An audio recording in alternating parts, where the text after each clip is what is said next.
Halo, perkenalkan, nama saya Delsiana Virginia Grogerti. Saya dari kelas 12 MIPA 1.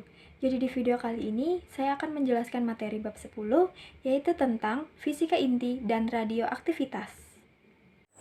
Di dalam bab 10 ini, yaitu tentang fisika inti dan radioaktivitas, ada beberapa submateri. Yang pertama ada A. Konsep nuklida dan energi ikat inti, B. Reaksi inti, C. Radioaktivitas, D. Peluruhan, E. Pemanfaatan radioisotop.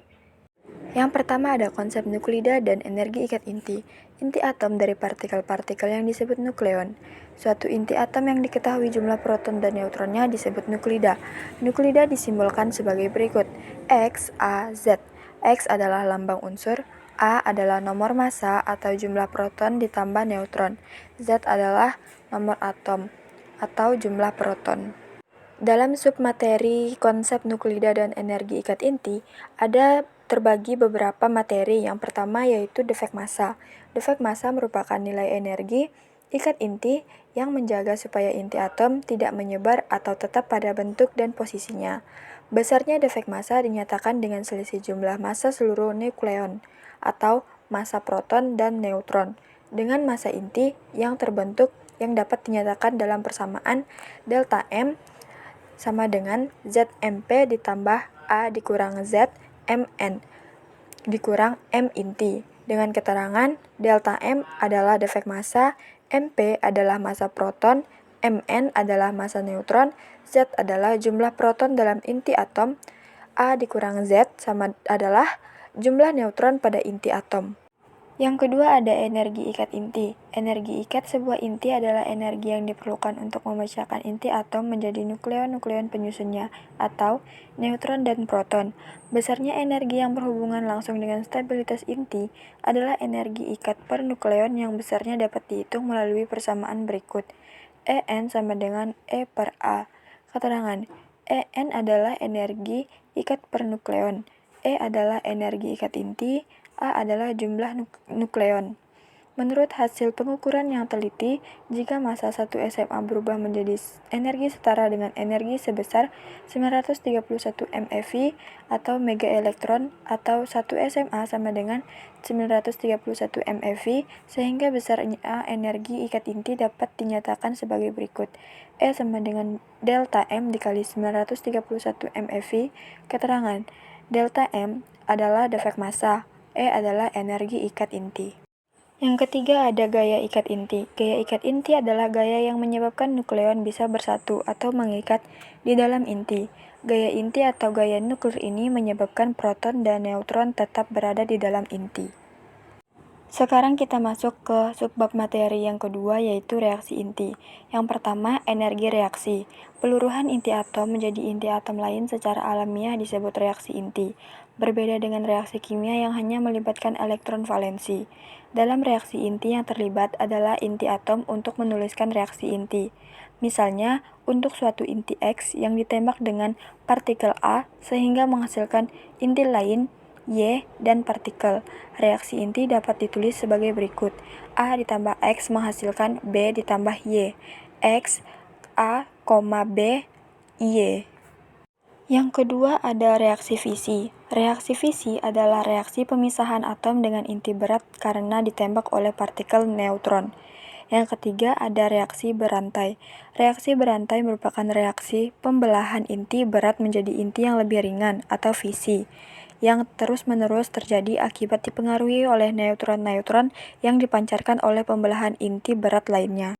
Yang keempat ada reaksi fusi. Dalam fisika nuklir, fusi nuklir adalah sebuah reaksi di mana dua inti atom bergabung membentuk satu atau lebih inti atom yang lebih besar dan partikel subatom.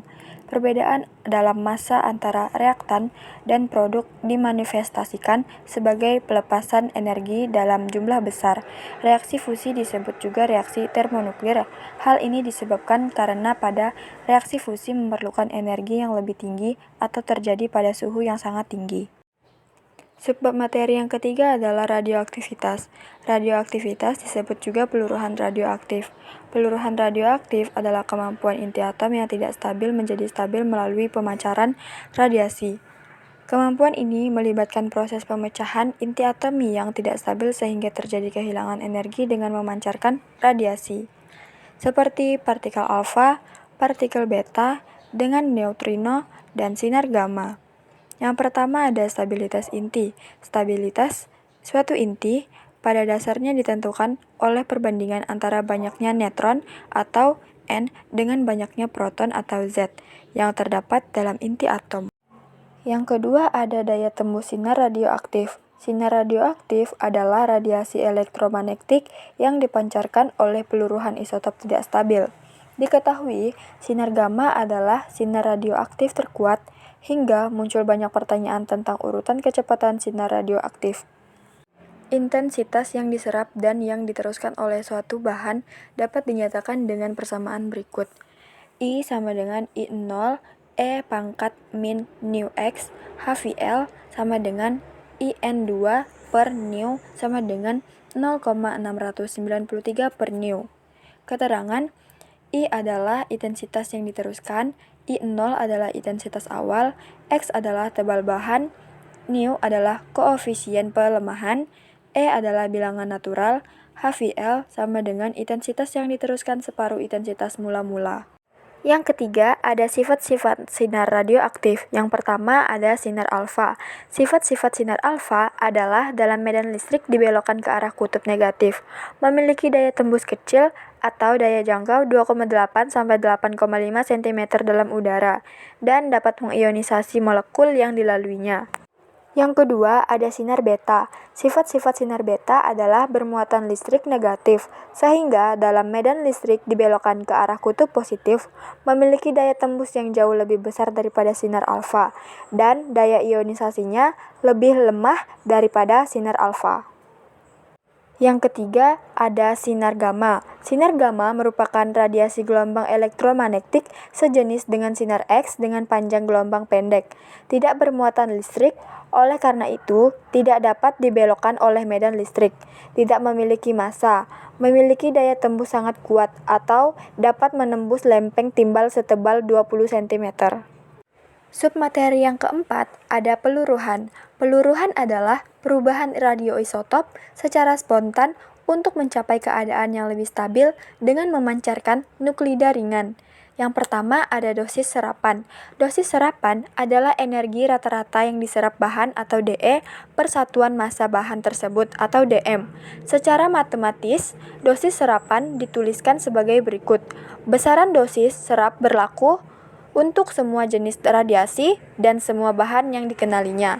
Dosis serapan dapat dirumuskan dengan DS sama dengan persen serapan dikali E0 per M. Keterangan, E0 adalah energi awal, M sama dengan massa, DS adalah dosis serapan.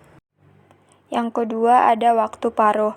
Waktu paruh dari sejumlah bahan yang menjadi subjek dari peluruhan eksponensial adalah waktu yang dibutuhkan untuk jumlah tersebut berkurang menjadi setengah dari nilai awal. Konsep ini banyak terjadi dalam fisika untuk mengukur peluruhan radioaktif dari zat-zat, tetapi juga terjadi dalam banyak bidang lainnya. NT sama dengan N0 1 per 2, T per T 1 per 2. NT adalah jumlah senyawa tersisa, N0 adalah jumlah awal senyawa, T adalah waktu berlalu, T1 per 2 adalah waktu paruh dari zat. Yang ketiga, ada aktivitas radioaktif. Radioaktif merupakan kata sifat yang mempunyai arti senantiasa memancarkan energi yang kita kenal sebagai energi radiasi. Sehingga, zat radioaktif dapat diartikan sebagai suatu zat yang senantiasa memancarkan energi. A sama dengan lambda dikali N. A sama dengan A0 dikali E pangkat min lambda T. A sama dengan 1 per 2 T per T1 per 2 dikali A0. Keterangan, A adalah aktivitas radioaktif, lambda adalah tetapan peluruhan, N adalah jumlah partikel pada saat tertentu, A0 adalah aktivitas mula-mula. Subbab materi yang kelima adalah pemanfaatan radioisotop. Pemanfaatan radioisotop meliputi dua hal utama yaitu sebagai berikut. 1. Perunut atau pencari jejak ada A. Pengobatan. Dalam bentuk teknik perunut radioaktif, sejumlah unsur yang mengandung radioisotop yang akan dirunut dimasukkan ke dalam tubuh, biasanya dengan menyuntik. Yang B. Ada industri. Kegunaan radioisotop dalam bidang industri diantaranya adalah pemeriksaan tanpa merusak, menentukan kekoroposa yang terjadi pada bagian pengelasan atau logam, untuk mengetahui adanya cacat pada material, digunakan dalam pengujian kualitas las pada waktu pemasangan pipa minyak atau gas, serta instalasi kilang minyak. Yang kedua, ada pemanfaatan radioisotop berdasarkan sifat radiasinya. Yang pertama ada A. Pengobatan. Sifat radiasi radioisotop dimanfaatkan dalam dunia pengobatan untuk membunuh sel kanker. Penggunaan radioisotop untuk membunuh sel kanker disebut radioterapi. Radioterapi adalah teknik pengobatan yang menggunakan radiasi berenergi tinggi untuk membunuh sel kanker di dalam tubuh pasien. Radioterapi biasanya diberikan setiap hari atau 5 kali dalam 1 minggu dengan total 20-35 kali, tergantung jenis kanker dan tujuan pengobatannya. Yang B. Ada penentuan umur dengan radioaktif. Penanggalan radiometrik atau sering juga disebut penanggalan radioaktif adalah teknik yang digunakan untuk mengetahui usia pada berbagai benda, yang biasanya didasarkan pada perbandingan antara jumlah banyaknya isotop radioaktif alami yang ada dengan produk-produk hasil peluruhannya. Dengan menggunakan tingkat peluruhan yang telah diketahui, teknik ini adalah sumber utama atas informasi mengenai umur absolut dan bebatuan dan fitur-fitur geologi lainnya, termasuk usia bumi itu sendiri, dan dapat pula digunakan untuk menentukan usia berbagai bahan alami serta bahan-bahan buatan manusia. Selanjutnya kita masuk ke contoh soal yang pertama, yaitu perhatikan reaksi inti berikut. C7N14 ditambah X menjadi 8017 ditambah 1H1. Pada reaksi di atas, X adalah A. Proton, B. Elektron, C. Partikel alfa, D. Deuteron, E. Neutron. Pembahasan di 7 ditambah A sama dengan 8 ditambah 1, 7 ditambah A sama dengan 9. A sama dengan 2, sedangkan 14 ditambah B adalah 17 ditambah 1. B adalah 4, dengan struktur maka itu partikel alfa. Sekarang kita ke contoh soal yang kedua, yaitu inti atom yang terbentuk memenuhi reaksi fusi berikut ini. 1H1 ditambah 1H1 menjadi 1D2 ditambah 1E0 ditambah E. Nilai E atau energi yang dihasilkan pada reaksi fusi tersebut adalah A 0,44 MeV, B 0,88 MeV, C 0,98 MeV, D 1,02 MeV, E 1,47 MeV. Diketahui massa 1H1 sama dengan 1,00780 SMA, massa 1D2 sama dengan 2,01410 SMA, massa 1E0 sama dengan 0,00055 SMA, 1 SMA sama dengan 931 MeV. Yang ditanyakan adalah nilai E.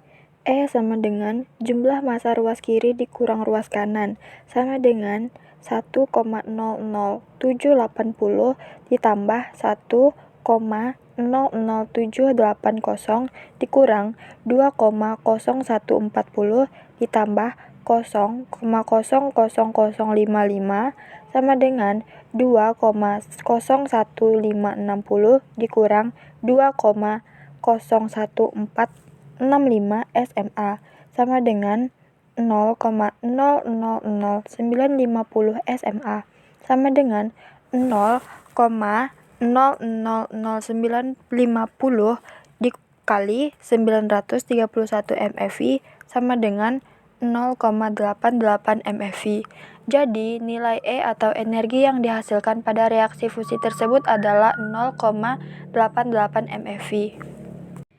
Sekian pemaparan materi dari saya tentang bab 10, yaitu Fisika Inti dan Radioaktivitas. Saya ucapkan terima kasih.